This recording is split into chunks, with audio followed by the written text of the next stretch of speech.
Açıkçası 2 yıla yakındır Gazze'de tüm dünyanın gözü önünde yaşanan soykırıma dikkat çekmek ve Gazze'li kardeşlerimize elimizden bir nebze de olsa yardımda bulunmak adına Ziya Gökalp İlkokulu olarak, velileri olarak, öğretmenleri olarak, çocukları olarak buna duyarlılık göstermek, buna bilinç kazandırmak adına bu kermesi düzenledik. Geçen yıl da düzenledik ve inşallah bu savaş sona erer de bir daha bu kermesi düzenlemeyiz.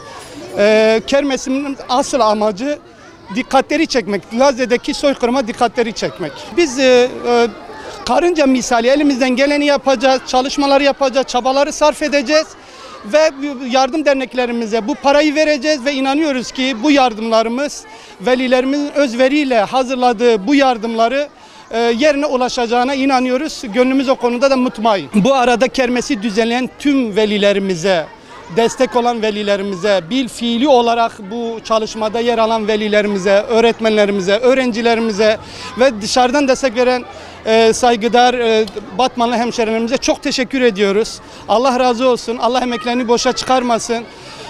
Umudumuz, temennimiz Gazze'deki soykırımın bir an evvel bitmesi. Dualarımız Gazze'deki kardeşlerimizle beraber.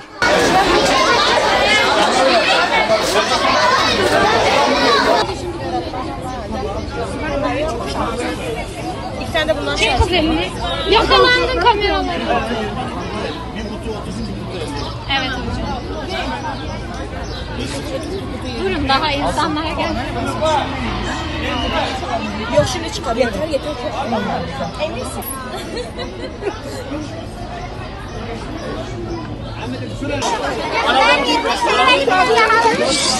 Sen kaç tane almışsın? 40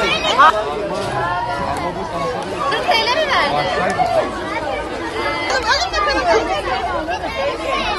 Tamam. Ne istiyorsun başka? Bekliyoruz.